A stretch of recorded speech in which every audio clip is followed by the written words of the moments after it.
Okay, morning everybody. I can see there's some sleepy heads today, but mainly me. But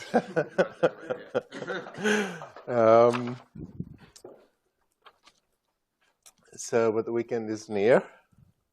So let us begin by just reminding you that last time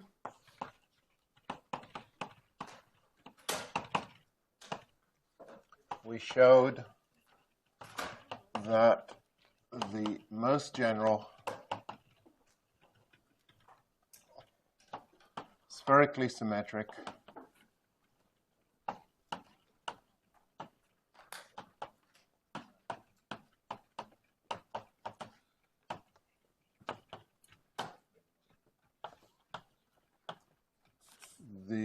let's call them the source-free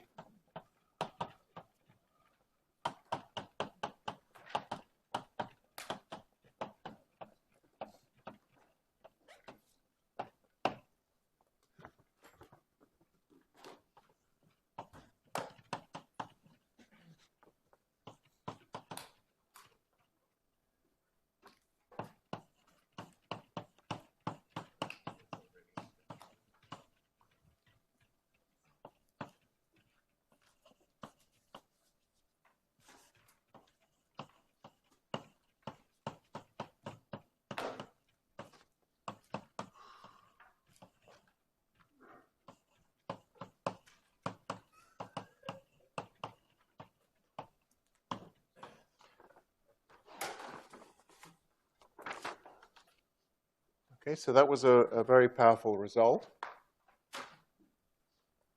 That spherical symmetry implies the metric must be static if there is no stress energy, and this is its form. So obviously, all that remains is to fix the constant k, and to fix the constant k, we'll look at large R, in which case the metric G mu nu becomes approximately flat space, right? Because the 1 over R corrections are small, plus H mu nu, and this H mu nu is of order K over R.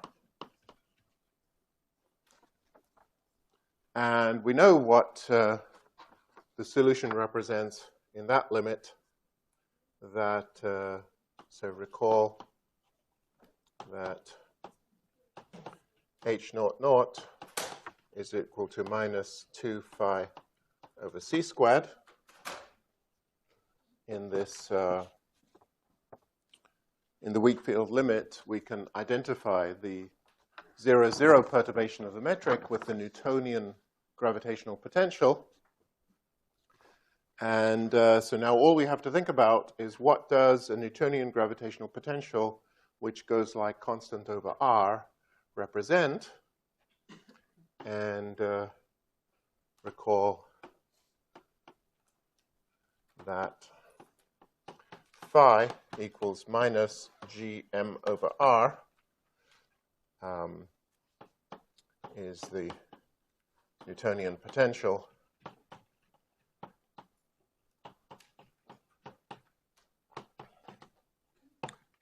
outside a mass, spherical mass m.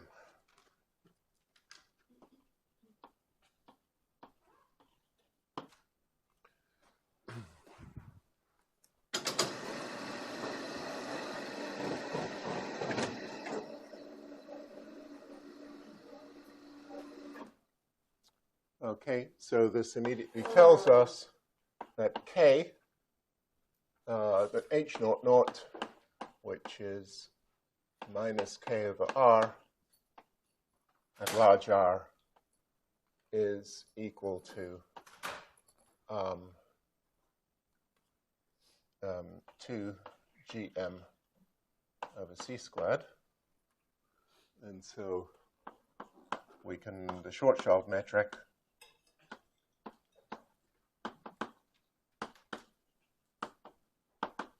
represents the exterior of a spherical mass. And it can just be written in that form.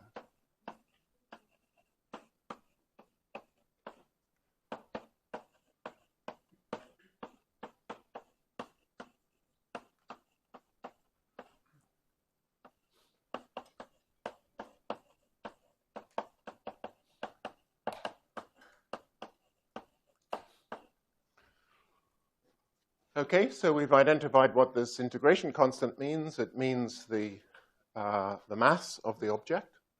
And in fact, in general relativity, this is more or less the definition of the mass of an object. Because in general relativity, the energy in the gravitational field gets tangled up with the energy of the mass of the source. You have these field equations, T mu nu. And this oh no. Oh, that looks bad.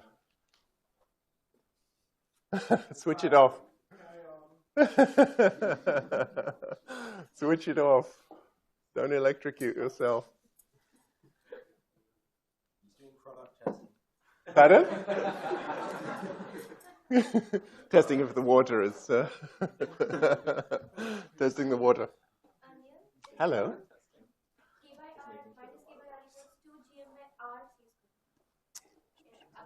Here? Ah, thank you. Thank you. Thanks. Yes, so in the Einstein equations, you see this T mu nu depends on the metric in general. So it's very hard to separate what is gravity, what is matter. In fact, this Einstein tensor is nonlinear, so it includes the metric as well, and some of those metric fluctuations would be interpreted in general as gravitational waves, which have energy. So everything is tangled up in the Einstein equations. And it's very difficult to say what has the energy and what doesn't. And in fact, the only situations where the energy in general is well defined is when you go off to infinity and space is nearly flat at infinity, and you say, okay, what's the disturbance in the metric at infinity? And this is a kind of simplest example of that, but this is a very general procedure. And so this turns out to be the definition.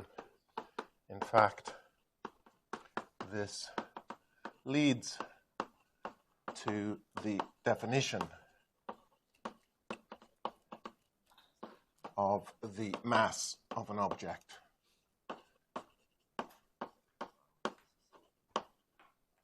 A body in general relativity.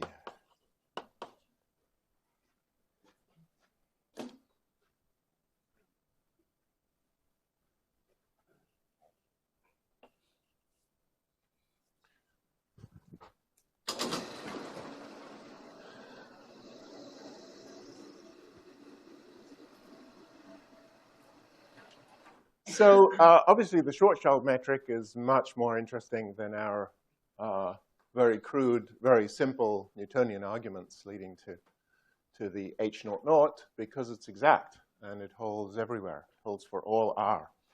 So the only assumption is if I've got my spherical body, then and if R is outside that body, okay, then the Schwarzschild holds here.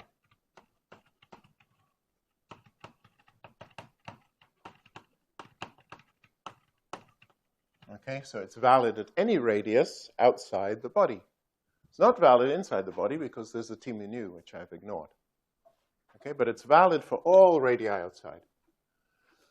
Just the same as in Newtonian's theory. Newton's theory, you can figure out what phi is outside a spherical body by using the divergence theorem without solving the equations inside the body. So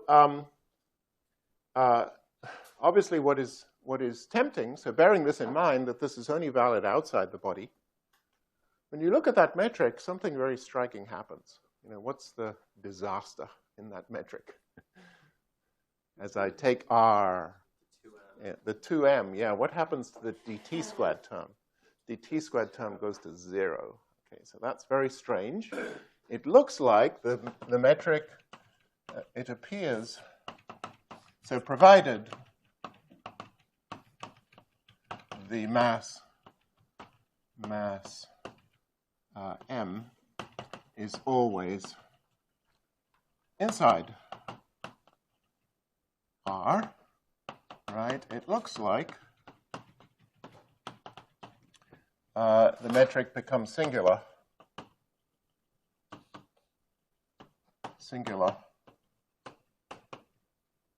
at R equals 2gm over c squared.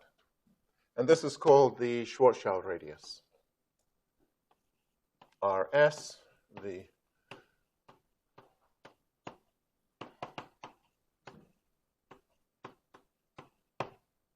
okay, so in particular, if you imagine some body has collapsed under gravity to some very small size, then this Schwarzschild radius might end up being outside the body. Okay, so that would be Rs. And then you're in big trouble because the metric is singular. Remember, a fundamental tenet of GR is the metric's got to be invertible. It's got to have 1 negative and 4 and 3 positive eigenvalues.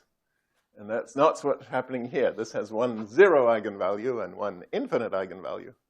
Okay, and that's quite bad. But it turns out, we shall see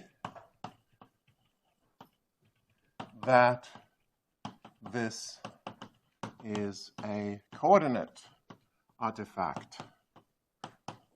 This is a coordinate singularity. And there exist coordinates in which G is not singular. G mu nu is not singular at Rs.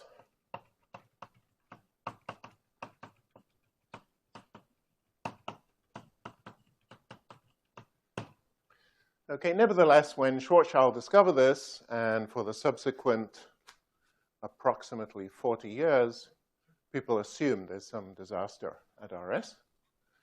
And then for the next 50 years, they persuaded themselves there wasn't a disaster at Rs. And then for the last 5 years, people have convinced themselves, some people, that there is a disaster at Rs. So it's gone backwards and forwards, and the short answer is that nobody knows if there is or isn't a disaster at Rs.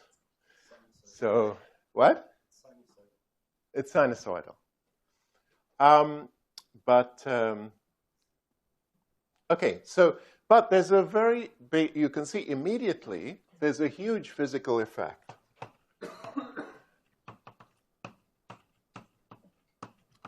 Physical effect at Rs.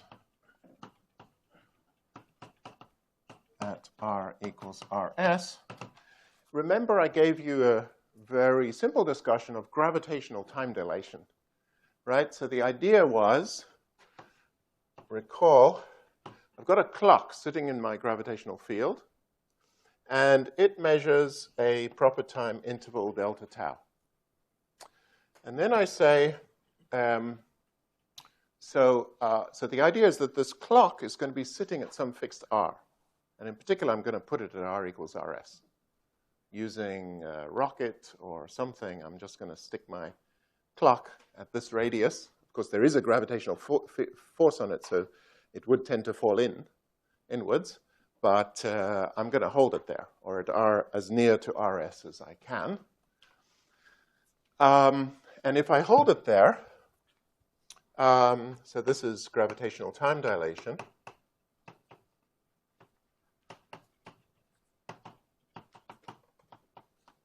I know what the ticks of the clocks are in the rest frame of the clock, in the local frame of the clock, and so that.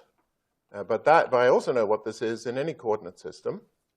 So this is g0, 0 to the 1/2 delta t.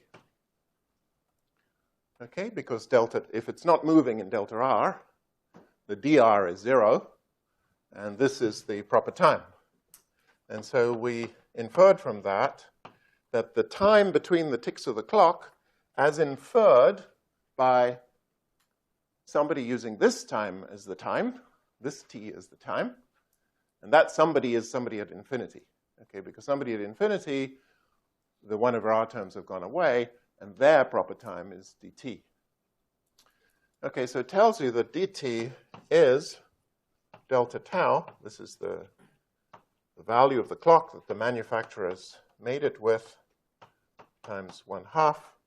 And of course, this is equal to delta tau over the square root of 1 minus gm, 2gm over rc squared. And this goes to infinity as r is taken to, as r decreases to rs. So if I kind of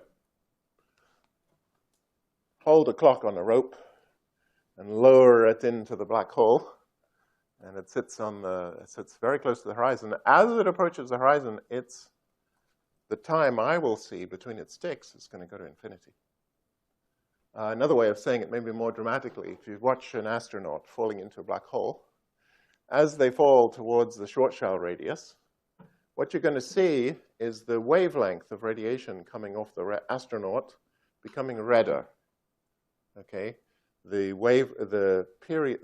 frequency of the wavelength goes down because the ticks of the clock are getting further and further apart, and so the astronaut becomes redder and redder and just sort of splats on the horizon, or very slowly, and freezes there, going all the while going redder and redder and redder. So they emit longer and longer wavelength radiation, and eventually you won't see them anymore because the wavelength is so long that you can't detect it. So that's what the prediction is, that if an object has collapsed inside its Schwarzschild radius, you would see an infinite gravitational redshift of radiation emitted from that surface. Yeah? Can you derive this effect using other coordinates for the metric? Yes. So yes, this is coordinate independent. This quantity is coordinate independent. Okay. So when I write this down in some other coordinates, all I have to do is write down this g mu nu dx mu to the half. That's coordinate independent. So I'll write it down, and then I will have to decide, what these coordinates represent, whose time is it, and then whoever's time it is, I will have a formula for the relationship. And it's also valid if somebody's moving, you see. So if somebody's moving and you know their velocity, you would use that to figure out what the dr should be in this formula, because their velocity will then come in. So it's a completely general formula.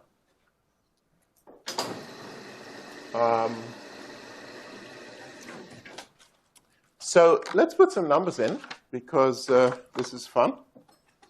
And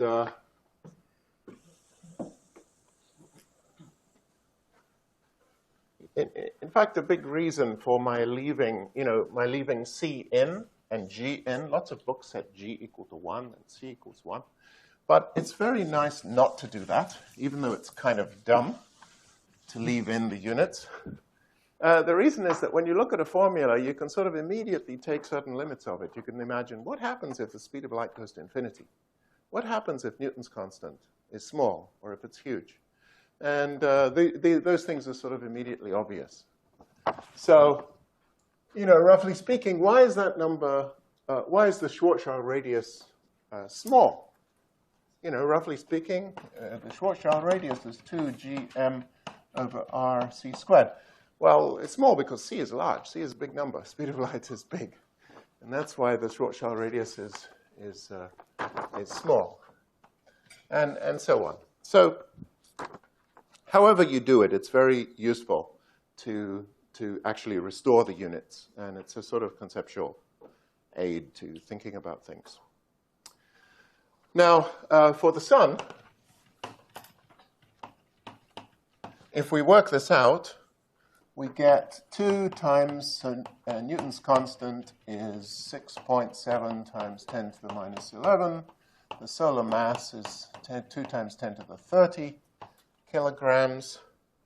And then the speed of light is 3 times 10 to the 8 meters per second. And so this turns out to be 3 kilometers. So if the sun collapsed tomorrow and became smaller than 3 kilometers in radius, it would have fallen inside its Schwarzschild radius. Okay, that hasn't happened yet. Actually, that's not going to happen to the sun, because the sun will first explode become a red giant, and it's going to engulf the Earth. But that won't be for about 2 billion years, so we're safe for the moment. But that'll be global warming with a vengeance. Okay. Shouldn't make jokes about those things.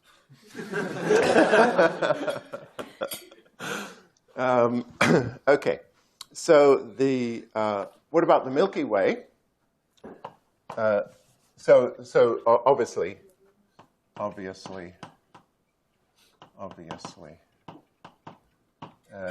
the radius of the sun is greater than radius Schwarzschild, and the sun is not a black hole.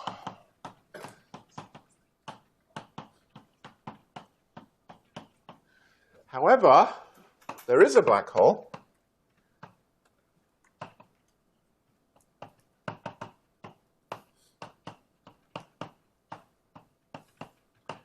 in the center of our galaxy.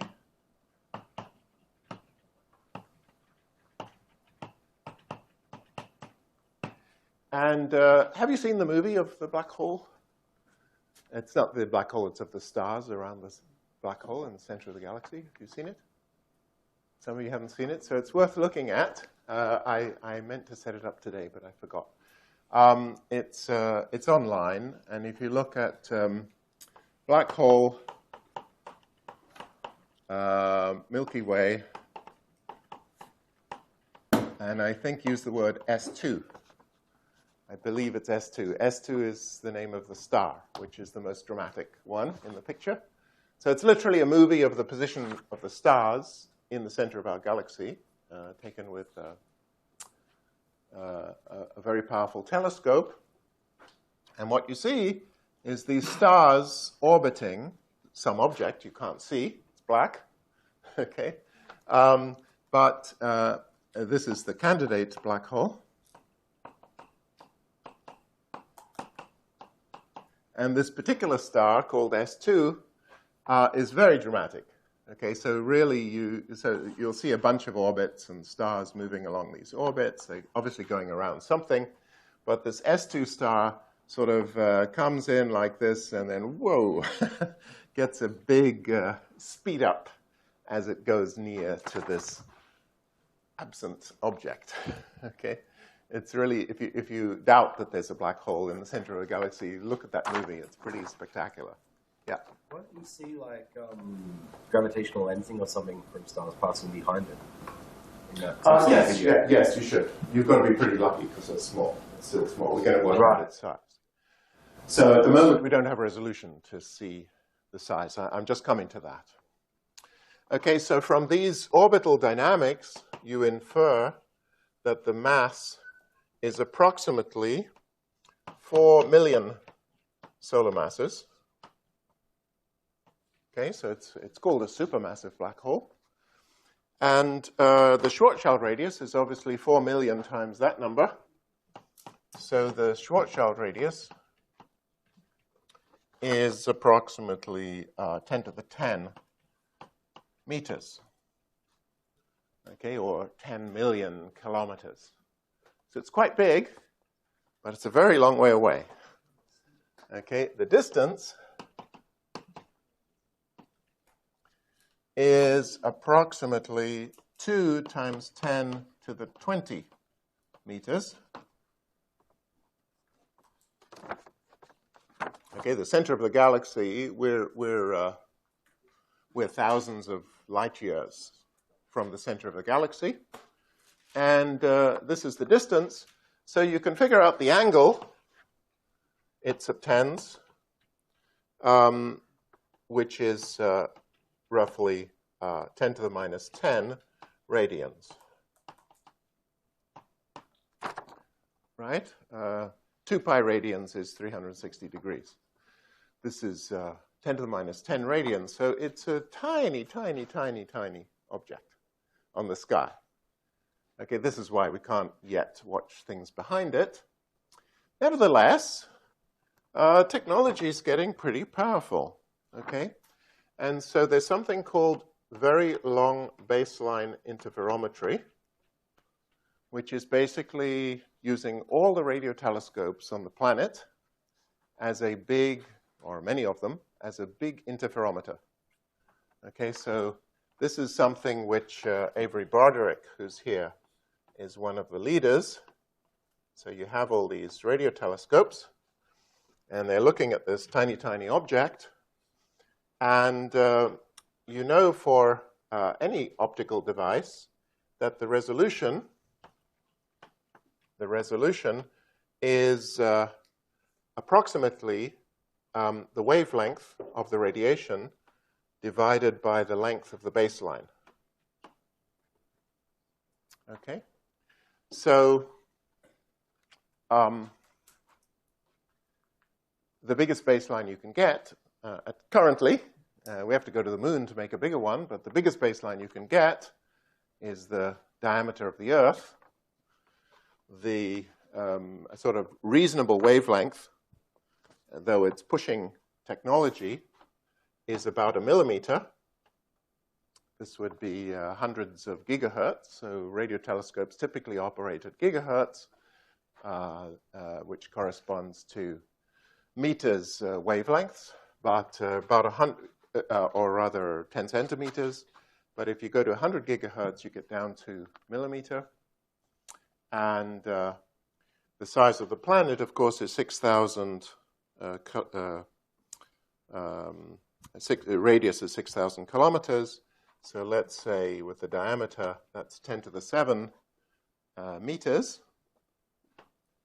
Okay, this is gigahertz, 100 gigahertz radiation waves, radio waves. This is the diameter of the Earth.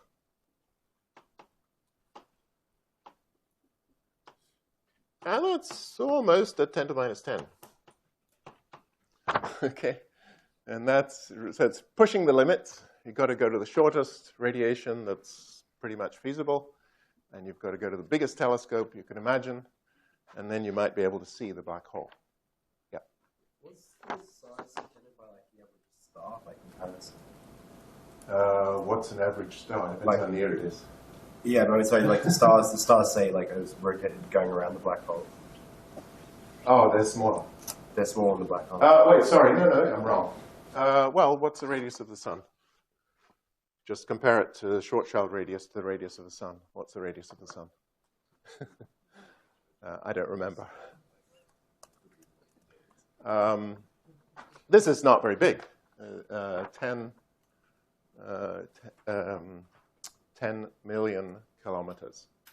I don't know what's that compared to the sun. I think the sun is much bigger than that. The sun's only 695,000 kilometers. The sun?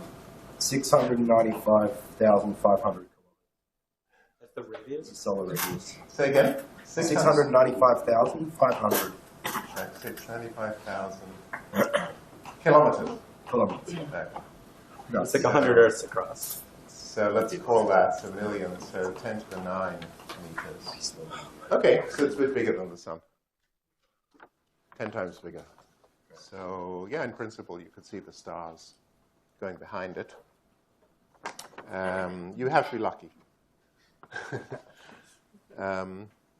I don't remember what the distance of closest approach here is, but I think it's substantially bigger. So, of course, that picture doesn't really prove anything because the star is going quite a long way away from the black hole, and it's not proving that the black hole is inside its Schwarzschild radius. This kind of measurement hopefully will prove it. And they are predicting that within a few years, within 5 years, 10 years, they will actually see a picture of the black hole in the center with a dark disk. Oh, wow. Okay, so no, it's close. This is close. Close to being observed. You got to just convince NASA to go to a telescope on the moon, then, right? Yes, that's the next step. So, yeah, for some reason the universe is designed to be understood. We don't know why. Okay. I always think of it as the universe is teaching us step by step. You know, it dangles a little carrot in front of us, and we have to rise to the challenge, and then we learn more. Excuse me? Yep. Is the only possible way we see a black hole grow just, space rubbish piling up at the event horizon? It doesn't pile up. Just, well, Seen from it our falls perspective. through. From outside, Yeah. we see it fall in and going red and just go into longer and longer We only ever wavelengths. see black holes grow by growing thicker on the event horizon. We'll never actually see anything No. pop inside. No. No, it's impossible for us to see. When we study the space-time in the black hole, that'll become obvious. This R equals Rs is what's called a horizon. And a horizon, by definition, is a region beyond which light cannot escape to an observer in infinity. So as soon as somebody's gone into the horizon, you can't see anything. I mean, if we... Okay, so What I was- since I've mentioned an experiment, let me just list Amir, some of the most, here we talk about how the time, like the dilation of the time goes to infinity as Yes, as you fall into as you lower something onto the black hole. gives an impression that you can forever stay at the horizon. And Yeah, from the outside point of view, that's what's happening. As you see someone falling in, your impression would be they're stuck there. Though you will see them vanish, but You won't Because see you them can't- vanish. You will see their wavelength, their color, going redder and redder and redder. Okay. is there any way of actually seeing how they actually fall into? You have to do it yourself. You have to fall with them. You can film them, but you'd be falling into. And when you fall in, I believe we may do this. If we have time, we'll do it. Actually, it's pretty obvious. When you fall in, how long is it going to take you to hit? There's a singularity in the middle of the black hole. And how long will it take you to hit the singularity if you fall in radially? Right? It's just 3 kilometers divided by the speed of light. So 10 to the minus 5 seconds for that one. So if I fell into this one, I divide by 3 times 10 to the 8. So 10 to the 10 over 3 times 10 to the 8 would give me 30 seconds. So if you fell into the black hole in the center of our galaxy, you would actually, it would be 30 seconds before you hit the singularity. Is there any way of mathematically seeing that we'll actually fall in? Use different coordinates. There is. We're going to do the space-time diagram. And you'll discover there's strange things. I mean, you might anticipate it. You look at Schwarzschild metric. Imagine R is less than Rs. The first term changes sign. So the dt squared is now, the coefficient is positive. So time is not time. T is not time anymore. When you're inside the black hole, R is the time. The second term is negative, minus dr squared. Okay? So what it tells you is that radius is time. And that will mean is you have no option but to go forward in time. And going forward in time means decreasing in radius. So you have a maximum time of whatever it was, 30 seconds. And there's absolutely nothing you can do to stop yourself hitting the singularity. Yeah. When we do like comparisons with objects like the sun, we know what it has a radius. How do we know that this Schwarzschild coordinates t and r really can correspond to like the radius we have here? I mean, it could be another object. Oh, I see. Why do you say why? So I did lots of coordinate transformations. Yeah. You have to keep in mind that the coordinates don't matter. Okay. Describing the sun, I can describe it in any coordinates. It's just a matter of convenience. What I've proved, so the concepts I've used are independent of coordinates. In particular, spherical symmetry, But, independent of like coordinates. The radius of the sun is obviously coordinate dependent. No, it's not. It's a physical radius. The radius of the sun is defined by the physical size of the atoms making up the sun. You know, these atoms are physical objects. Their size is coordinate independent. Nothing physical is dependent on coordinates. That's the basic principle in general relativity. You write down the equations in such a way that they're valid in any coordinates. Then you say, well, what's the size of an atom? Size of an atom is determined by non-gravitational physics. So I need to go to some coordinates in which the metric is flat, okay, and that defines, then all the physics is just physics independent of gravity, and then I give you the size of the atom in those coordinates, okay? Once I know that, then I can go to any coordinates, and that's all I'm doing here. So nothing, if you get an answer that depends on the coordinates you used, it's wrong, okay? The coordinates are always a convenience. This is the paradox I mentioned before, that we know what we mean by a sphere or some other geometry, okay? But we can't do mathematics on it without introducing coordinates, because all we really know how to do is move numbers around, okay? We can't move geometry around on a piece of paper, okay? We can move numbers around. So this was Descartes' great insight. You know, we use Cartesian coordinates for space. So Descartes said, you know, geometry is algebra, or can be done using algebra. And he defined Cartesian coordinates for space. And this is the legacy of it all. But the coordinates themselves are just a tool. And for any physical object, there are an infinite number of different ways of choosing coordinates. Yeah. Yeah. So you can always, to make this precise as in why the radius of some compact object is really coordinate independent, we can always use something which is like a scalar, which is like the surface area, root of that divided by root 2 pi or something like that. Yes. And you will always get that Yes. quantity is going to be the same. So I think if you have a compact Yes, object, I mean, if you, anything physical, so if I've got some object and I want to define its size, I mean, you can say what is the proper surface area. Okay, so we define proper length. Proper length is coordinate independent. Proper surface area you can define in a similar way. And then you can say, you know, in any geometry, I can measure that proper length, and I can just interpret that as 4 pi r squared, where r is the radius of the object. So, so in the case of the Schwarzschild geometry, if I pick r equals rs, right, remember, one of the conveniences of Schwarzschild is that the angular term is just the normal one. That implies that the area of r equals rs is just 4 pi rs squared. Okay, so the surface area, the proper surface area of a black hole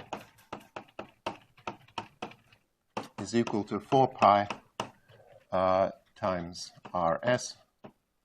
What did I call it? Rs or r Schwarzschild? Rs squared, which is 4 pi times 2g m over c squared.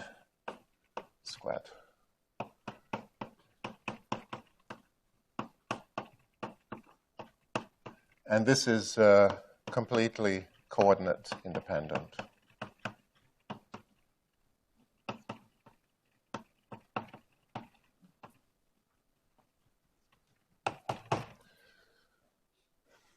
Okay, so this is a proper quantity that is coordinate invariant. And people often talk about the area of the horizon of a black hole. It's a very fundamental quantity.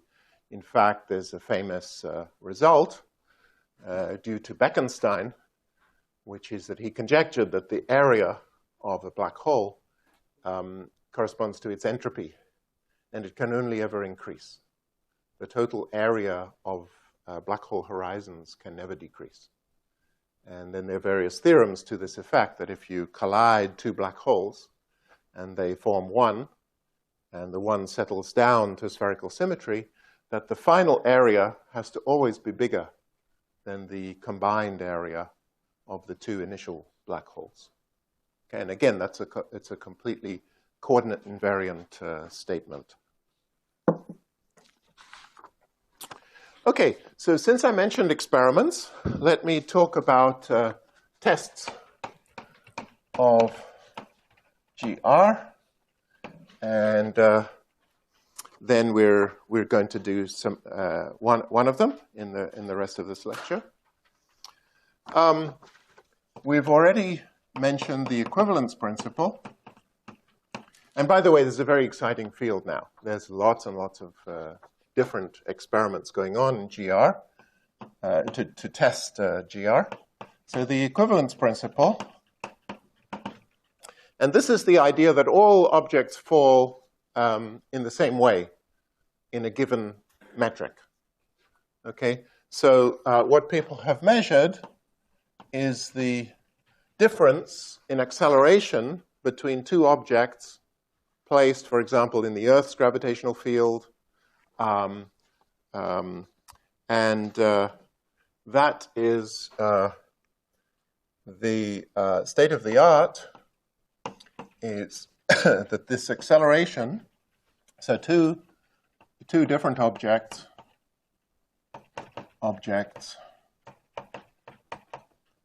falling in the Earth's gravitational field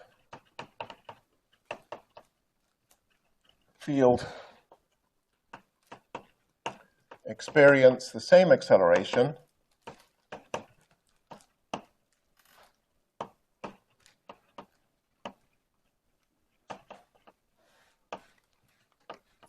A up to an error, up to a difference, which people can bound with experiment. And so far, the bound is 10 to the minus 13. This is an experiment by Adelberger at the University of Washington.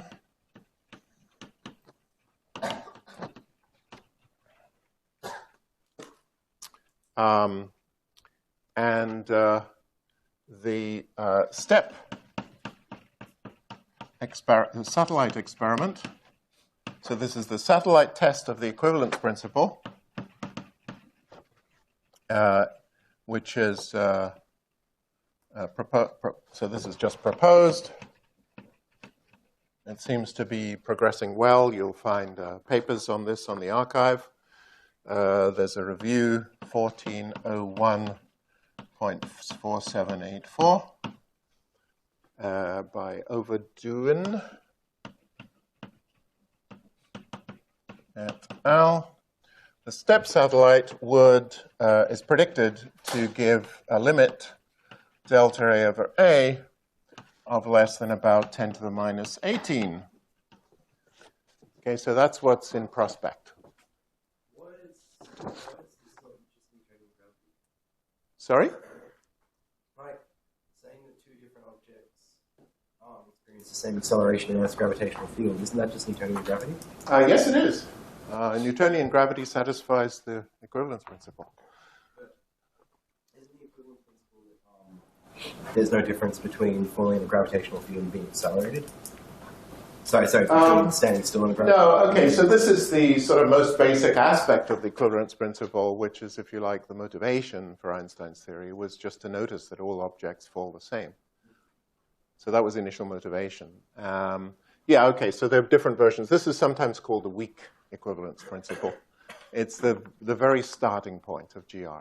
There's more to the equivalence principle because it basically says you can choose coordinates in which space-time is flat, and in those coordinates, there's no gravitational field. So this is what's coming. It's very exciting. Whenever you increase sensitivity by 5 orders of magnitude, you might discover something new. And there's no date on this satellite yet, but it seems to be developing well. The second one is gravitational redshift.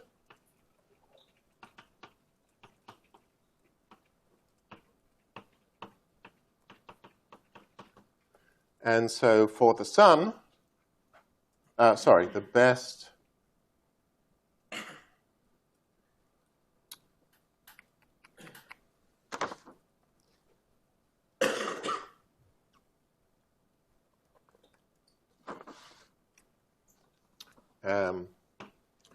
so for the best limit so far comes from masers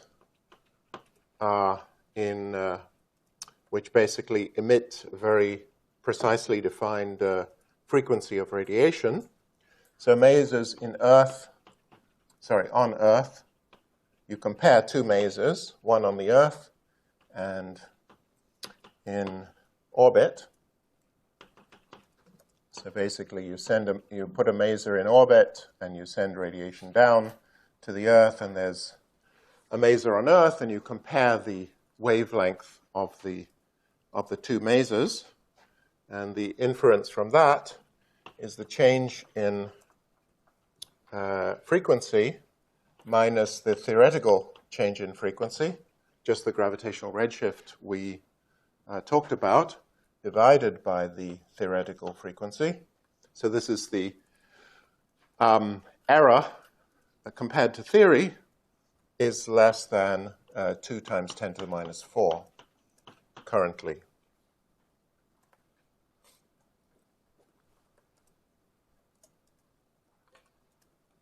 And this is an experiment done by Vassaux.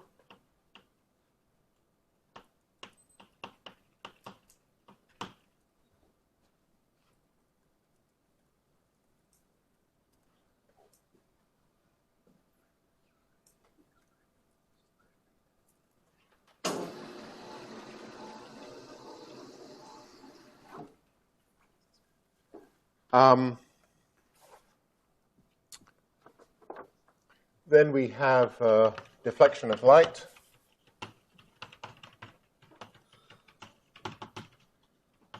Which was, I think, one of the first experimental tests of general relativity, and I think it's the tutorial.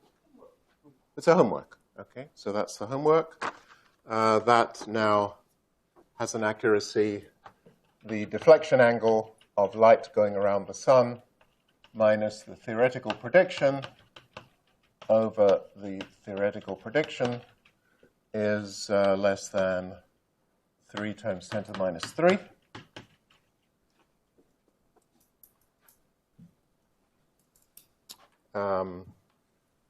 There's another effect called the Shapiro time delay. And what's done here is you have the sun. We have a planet. We have the Earth. And we send radio waves which bounce off the planet and come back to Earth. And amazingly, this can be done. And what is predicted by GR is that there is a time delay due to the gravitational effect of the sun. And this is now, the precision is quite high. So delta t minus delta t theoretical over delta t theoretical is less than 2 times 10 to the minus 5. So that's one of the most precise tests of GR. And then 5, we have pulsars.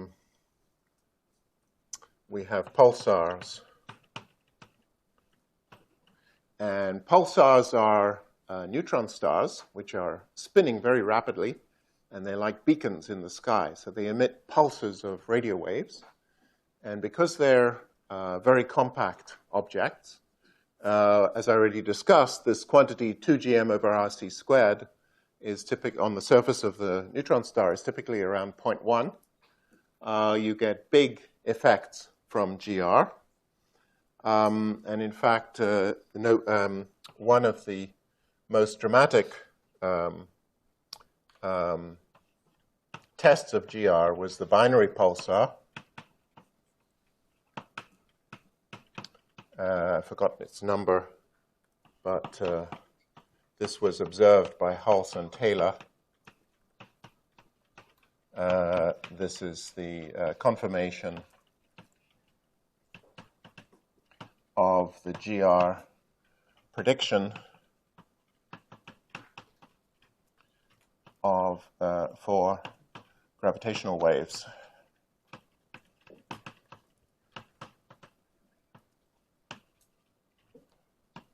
So I think we will discuss this on Monday. When you have an object that's moving rapidly and has a large mass in GR, it emits gravitational waves. And these gravitational waves carry energy away from the system. And what happens to this binary pulsar, it's 2 pulsars in orbit, and what happens to it is that due to losing energy, the 2 objects fall towards each other. So their total energy decreases because the kinetic energy goes down, the gravitational energy becomes more and more negative, the gravitational potential energy, and as they emit gravitational waves. And what is observed is the fact that the period of the orbit becomes shorter and shorter and shorter as the 2 guys fall towards each other. And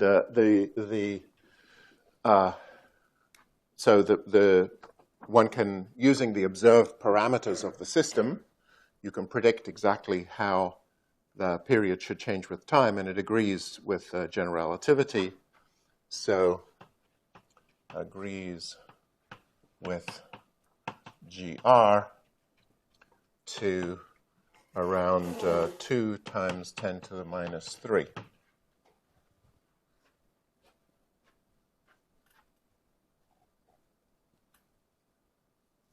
And finally, we have gravitational waves.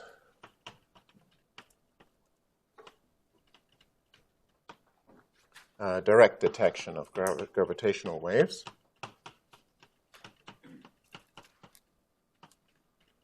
And for that, the most promising experiment is LIGO. That's kilometer-length interferometers. They have 2 currently. One is being built in India. I think one might be planned for Australia. And the claim is that within 5 or so years, we should be able to see gravitational waves emitted from the merger of black holes somewhere in the universe. And so that's all very exciting.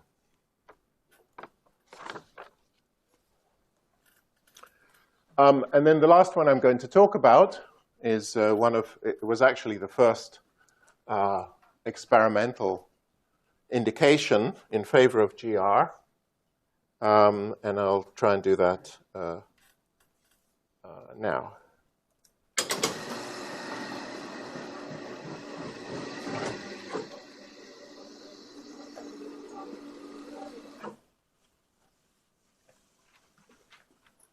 So 1915, 1916, Schwarzschild wrote down this metric, and Einstein realized that it gave a very interesting prediction for the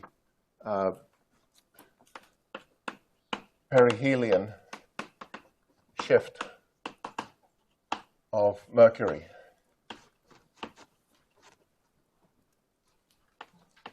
Okay, so that's another experimental test. It's the oldest one, actually.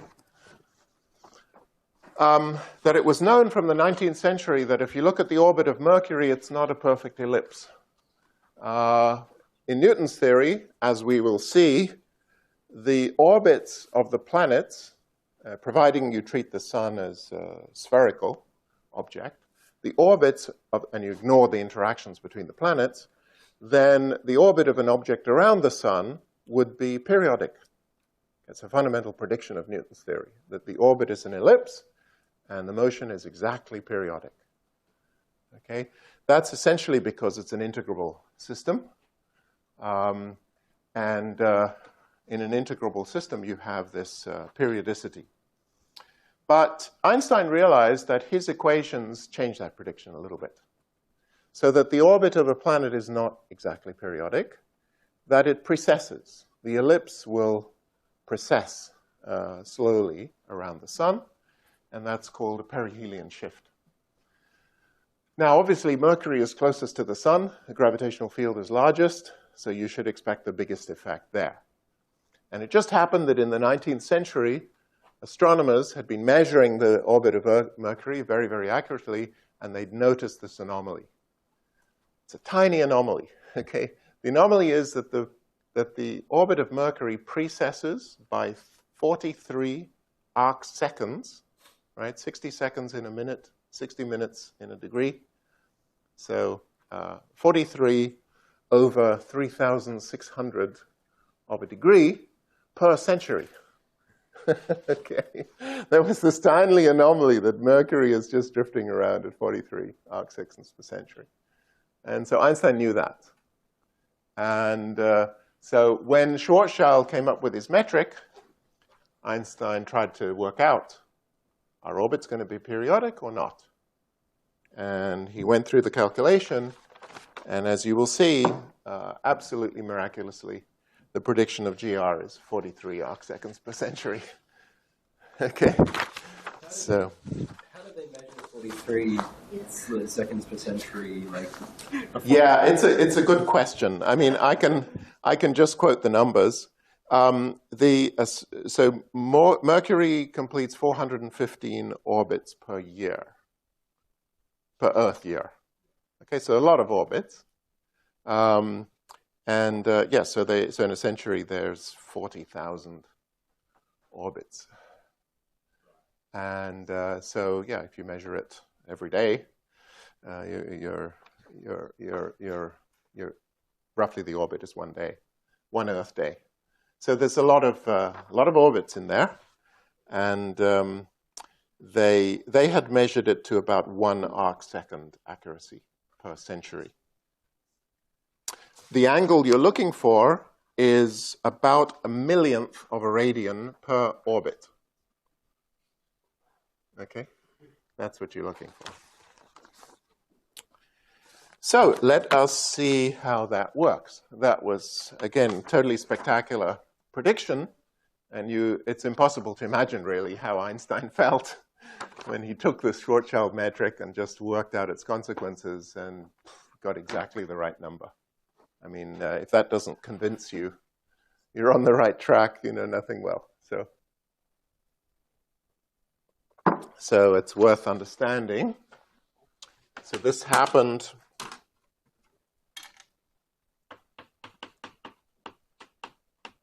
I'm not sure the precise date, but it's going to be somewhere around 1917, using Schwarzschild's metric. And strangely enough, Einstein never got the Nobel Prize for general relativity. He got it for the photoelectric effect.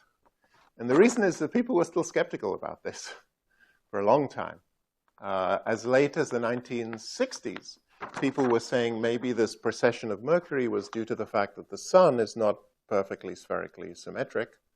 And so the sun is a kind of squashed object, it will drag orbits near it around, and you could argue that maybe that was the explanation, but it was just a incredible coincidence that GR just gives the number bang on the nail without any free parameters. Yeah. Sorry, what's different about GR that gives this prediction? We're going to study that. We're going to see right now why GR is different than Newton's theory. So we're going to study orbits of a massive particle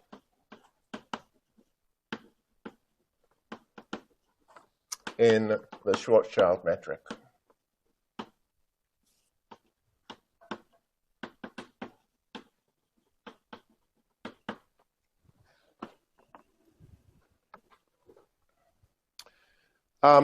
Okay, so now I'm bored with writing C and G, and so I'm going to define RS as 2gm over c squared, and I'm going to write. I'm actually going to take c equals 1. And I'll take units in which c equals 1, and then I'm going to write the Schwarzschild metric as Rs over R dt squared 1 minus Rs over R inverse dr squared plus R squared d theta squared plus sine squared theta d phi squared. So that's our Schwarzschild metric.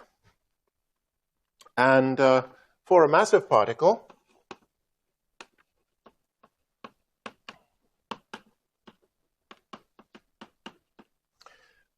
we must have 1 minus Rs over R t dot squared. So let's define dx mu d tau as x mu dot. And we've got to have g mu nu x dot nu equals minus 1.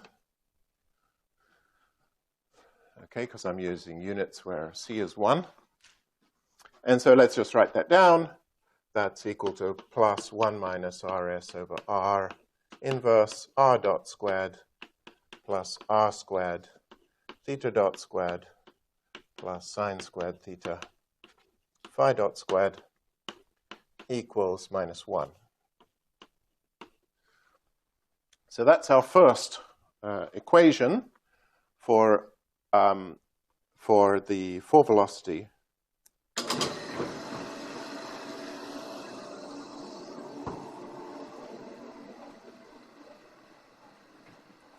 of the particle.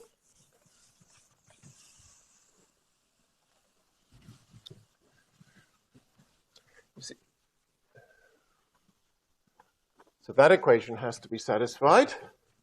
And now we're going to use some symmetry.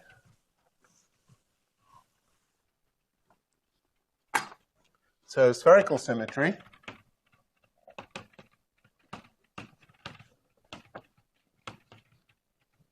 Spherical symmetry means that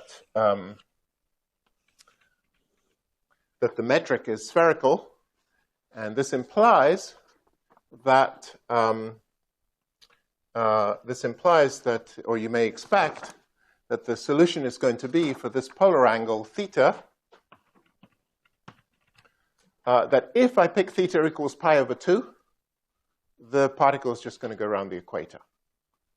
Okay, so theta equals pi over 2 should be a solution.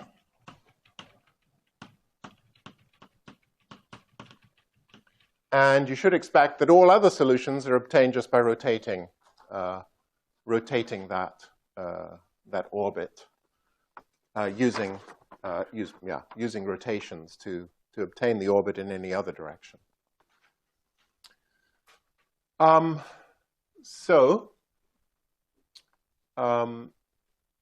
If theta is pi over 2, we can drop the theta dot term. And now we can look for conserved quantities.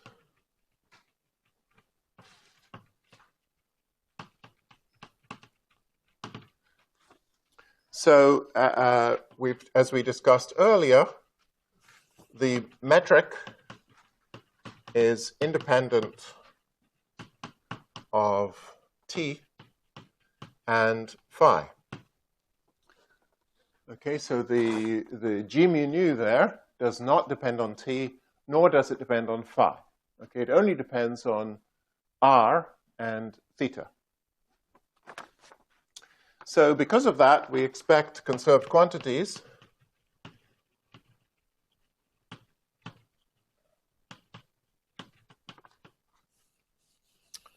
And these will be, so this is because of Noether.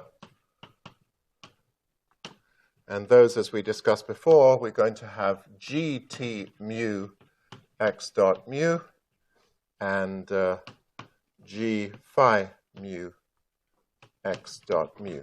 So the momenta conjugate to the coordinate t or phi should be conserved. And so this leads us to define, the first one is the energy.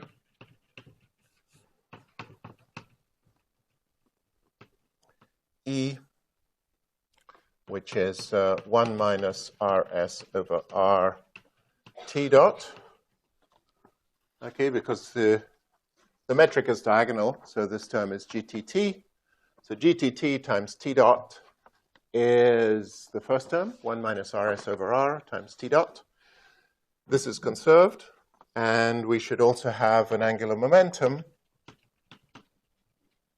Momentum J, and that is G phi phi times phi dot. But G phi phi is R squared sine squared theta, and I pick theta equals pi over 2, so it's just R squared. So J is R squared phi dot. Okay, so these are conserved.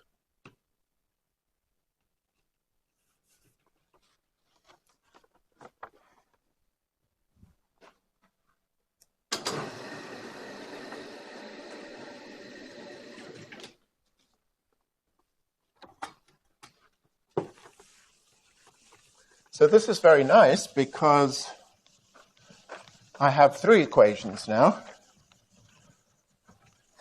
And these equations turn out to be sufficient to solve the whole problem.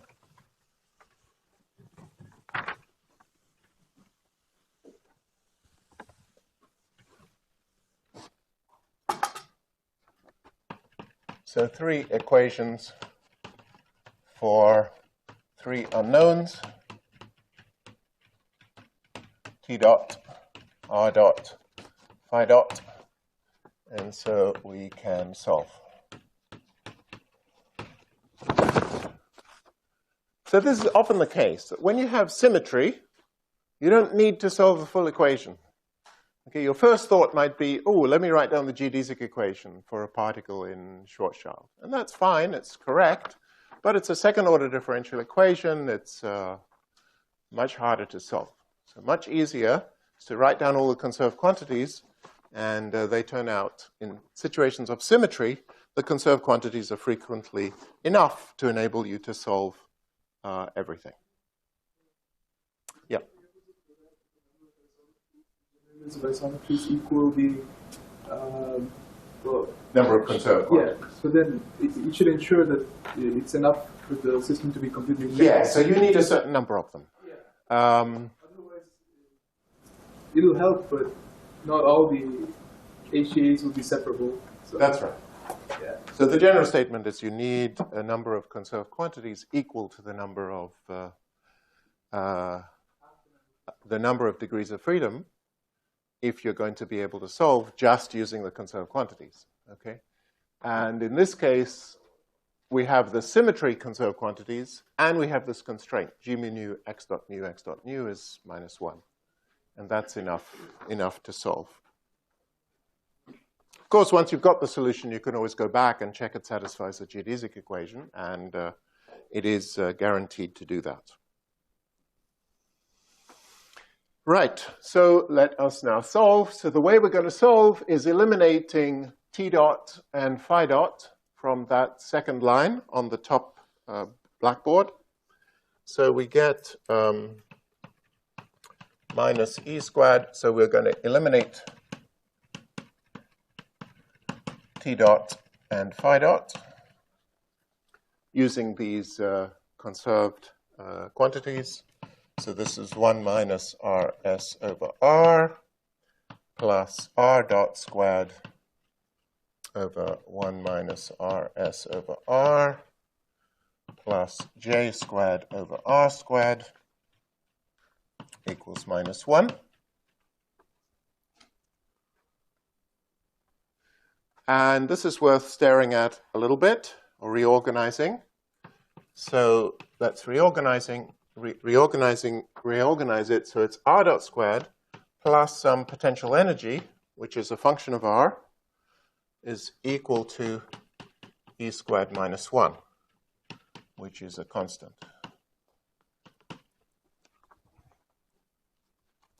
So that's a good thing to do, to reorganize the equation so it looks like kinetic energy plus potential energy is a constant, because we have intuition for such a thing.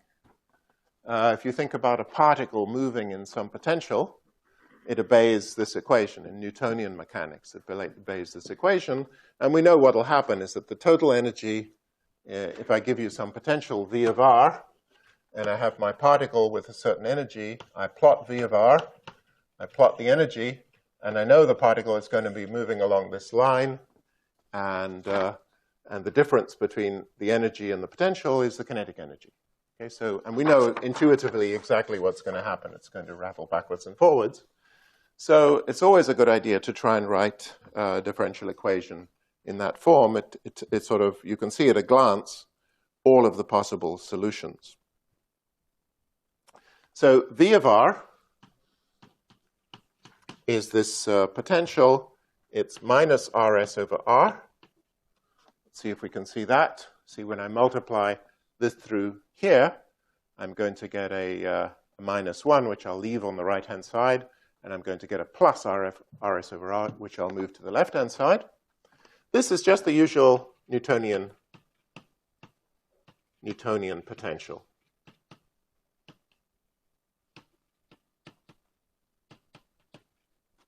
Okay, minus gm over r. The next term I get is plus j squared over r squared. See where that came from? That was just here. And this is the usual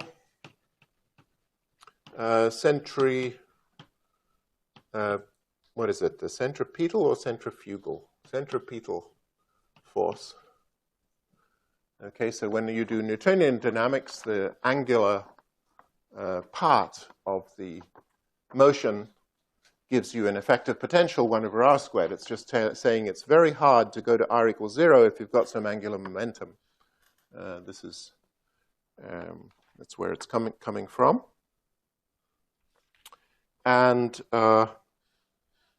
or also called the angular momentum barrier.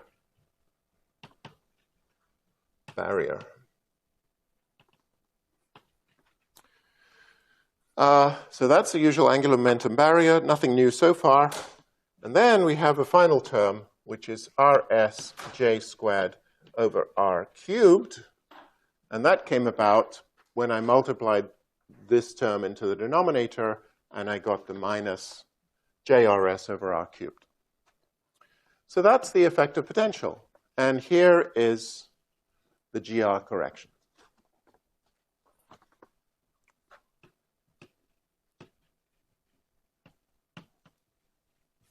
And if you did put in the C's, because RS goes like 1 over C squared, you see the GR correction is down by 1 over C squared. So it is small.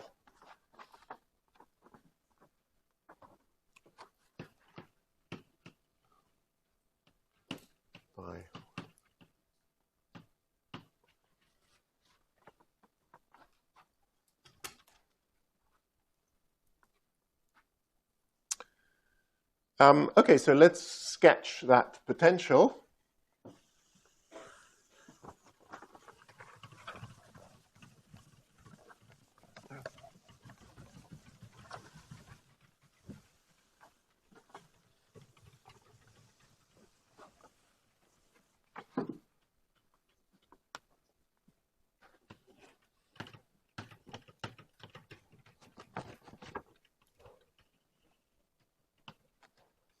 So at large r, it's minus 1 over r. And then as you come in, the 1 over r squared becomes important, so it becomes repulsive. And in Newton's theory, that's all you'd get. This guy would diverge. Okay, but in Einstein's theory, you get another minus 1 over r cubed, so it does that. And so you're already seeing the black hole. That if I live in this potential, and so now we can study the orbits. The orbits are just the constant energy lines. So here's an orbit. I come in from infinity. I bounce off this angular momentum barrier, and I go out to infinity. I can sit down here and go back and forth between these 2 points. That would be an elliptical orbit in Newton's theory. An elliptical orbit is just an oscillation between some smallest radius and some biggest radius. This, of course, is a circular orbit where I stay at the same radius. Here's another circular orbit. Okay, so this is the circular orbit near to the black hole. So there are 2 circular orbits. This circular orbit's not stable, right? You can see that intuitively. Some deviation from the circular orbit is going to send me off to infinity. This is unstable. Circular orbit. This one is a stable circular orbit. And then if I'm inside, I can't get out if my energy is too small. Okay? But the sort of interesting, most interesting orbits are, I can just be sucked in to r equals 0. So this guy's going to fall into the black hole. And it appears that there is an orbit coming out of the black hole, okay, from this picture. And it's only really by understanding the space-time properly that we'll realize what this guy represents. Coming out of the black hole is possible in a certain sense, but we'll see that it's not a physical sense. Okay, but this summarizes all the possible orbits. And so now let us work out this stable orbit. This is obviously one of the most interesting things. There is a stable circular orbit. And to find it, we just set dv dr equals 0. And that's equal to rs over r squared minus 2j squared over r cubed plus 3rs j squared over r to the 4th. And that is just a quadratic equation in r. So you can solve it. And you find that r is equal to j squared over rs times 1 plus or minus the square root of 1 minus 3 rs squared over j squared.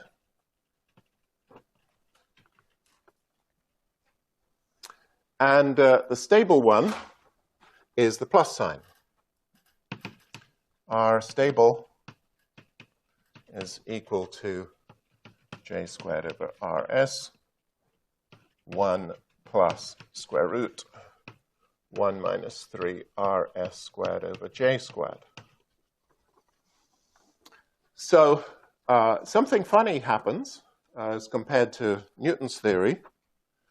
In Newton's theory, the shape of the potential is always like this, and so there's always a stable orbit in Newton's theory for any j. But in Einstein's theory, as you decrease j,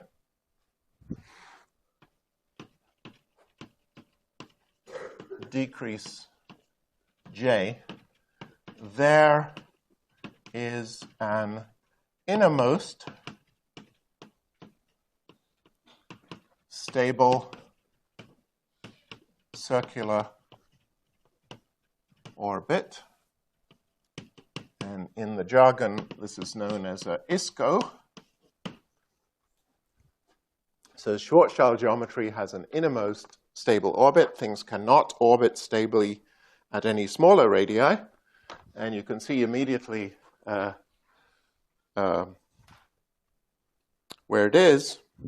that at j squared equals 3rs squared, and when j squared is 3rs squared, then the stable orbit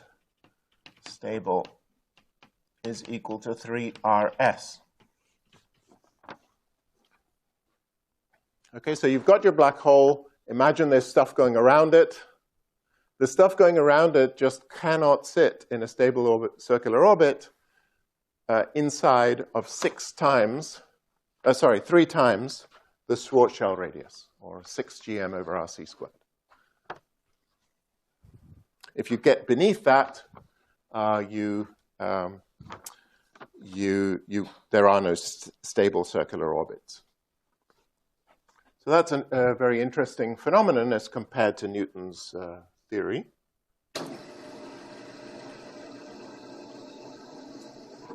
And very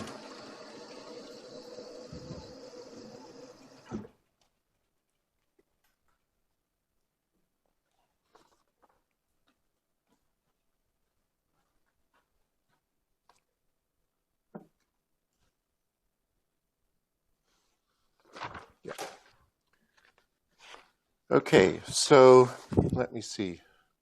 I'll give you a choice. I think I can do the perihelion shift in about 10 minutes, or we can do it on Monday.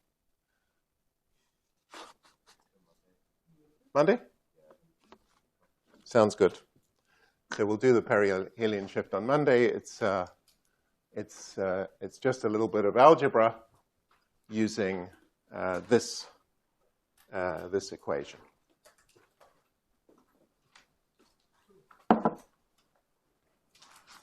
Are there any questions?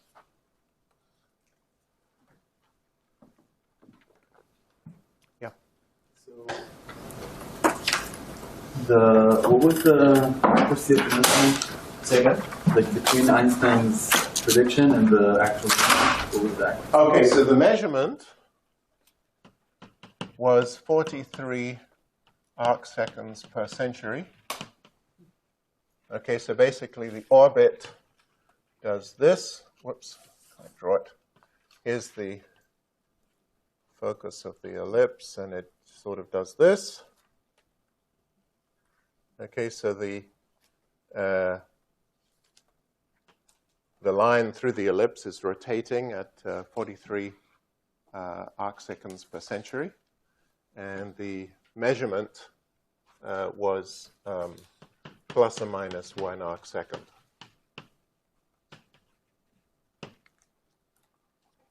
And the prediction was, yeah, around 43. Was there did anyone ever try to take into account other influences? Yeah, so that's what I was mentioning, is that some people thought this was because the sun isn't spherical.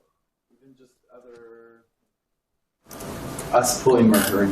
They're completely negligible. So then, the mass of the sun totally dominates the solar system. Interactions between the planets are really, really tiny. So there was no... I think that was the most plausible explanation, is just that the sun isn't spherical. Since we don't know what's inside the sun, who's to say there isn't a big dumbbell in there going like this? Okay, and this big dumbbell would not have a Newtonian 1 over r potential, because it's not spherically symmetric. And so this would be interpreted as some kind of structure must be inside the sun.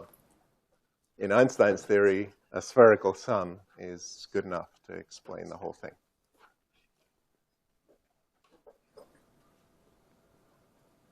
Yeah. Just another question on that gravitational time dilation at the black holes. If I fall into a black hole and I survive somehow, on my clock, say it ticked a few seconds or a few minutes or whatever, and I think about all my friends on the other side of the black hole, will they be infinitely old at that point? Yes. They would be infinitely old the moment you cross the horizon. How does formation of black holes even make sense? It's very interesting, and people are really struggling with the answers still. I think I have a way of understanding it, but I haven't. It's not fleshed out. But it's pretty bizarre. I mean, the resolution is quantum, that the black holes are not classical. Classical black holes seem not to make sense. Okay, that's my point of view. Many make more sense. I believe quantum black holes could make sense. Yeah. People are struggling very hard to make them make sense, and so far failing.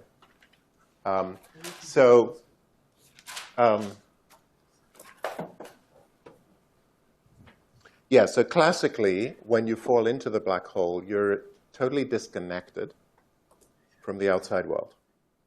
You're in another piece of the universe which can never communicate with the rest of the universe.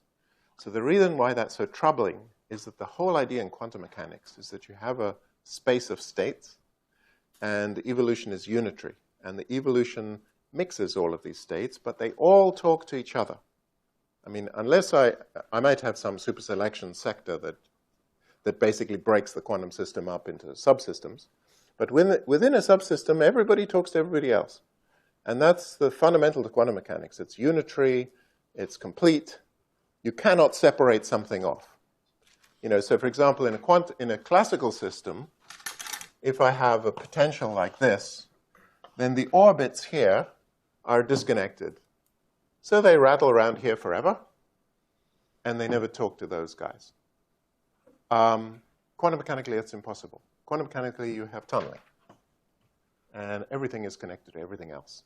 So that's really the definition of a quantum theory, is that everything can explore, any state can explore all states, or can be connected to all possible states.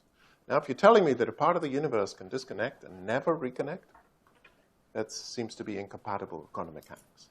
People talk about this as information loss. Quantum mechanics, you never lose information. In this picture, you would lose information forever. And so that seems to be fundamentally at odds with the principles of quantum mechanics. And therefore, you have to decide, well, how does quantum mechanics manage to recover this stuff? And yeah, I think there is a way to understand that, but it has not been. Without imposing a lot of additional esoteric structure? Yes. Yes. I believe there is a way of doing it, but it hasn't been done. So the current sort of ideas, Jim, you may, I don't know if you've heard of Jim Bardeen. So he's one of the experts on black holes and quantum mechanics of black holes.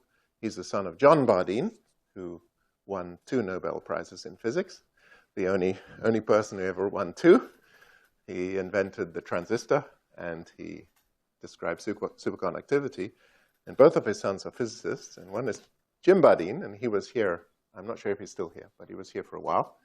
He gave a talk about what he believes is the most plausible scenario for black holes, quantum black holes. And basically, there are 3 options. Okay. One is that you form this black hole, and it lasts forever, and it just remains disconnected. Okay, that's pretty bad. Then he has another scenario where you form the black hole, and and basically at a certain time, this black hole this object would explode, literally explode, and it's big. It's not when it's small. At a certain time, this object, while still, in fact, its mass, so it would radiate away half of its mass. When it's half of its original mass, it would explode. He doesn't have the physics to explain that, but nevertheless, he takes this seriously. I don't find any of these scenarios plausible at all, okay? But he is like a leader in that field. I'm just giving you an example of the craziness that people are forced into. So one is that it lasts forever disconnected, classical picture. The second one is that it gets down to half of its mass and it explodes. For some reasons involving physics, nobody knows. Okay, that's not very good. The third scenario is that it forms, and when it reaches half of its original size, it slowly decays rather than explodes. These are his 3 scenarios. Still, for reasons no one understands. For reasons nobody understands. Okay. So I could tell you what my opinion is, but I don't yet have calculations to back it up.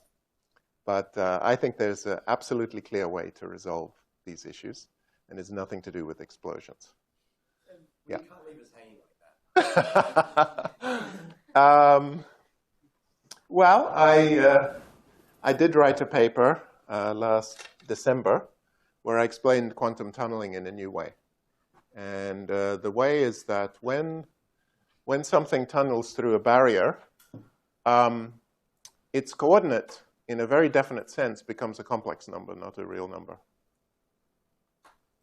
And so you can describe quantum tunneling processes by saying that in quantum mechanics, I'm trying to do a path integral. I find saddle points of the action.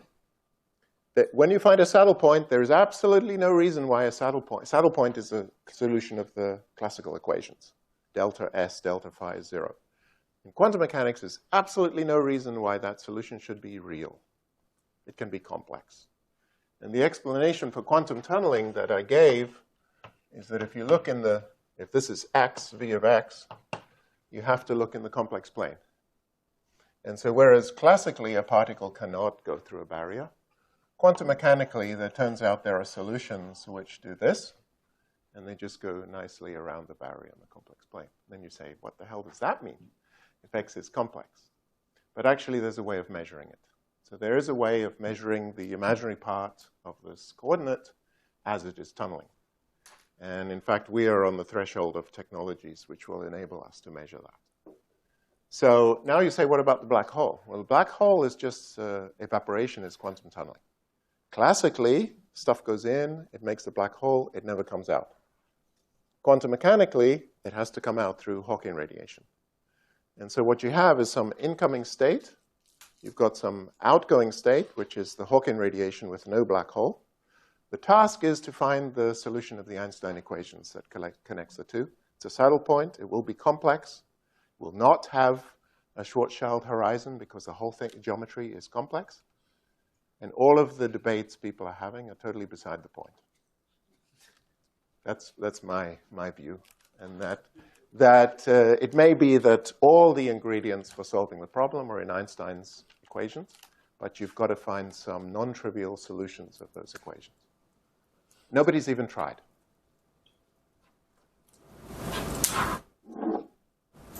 So that's my view.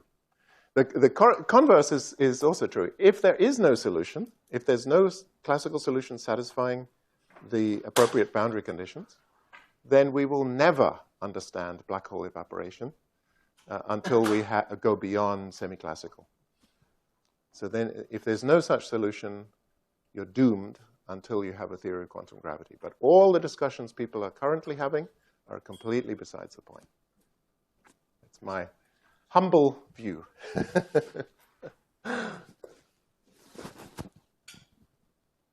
Any other questions?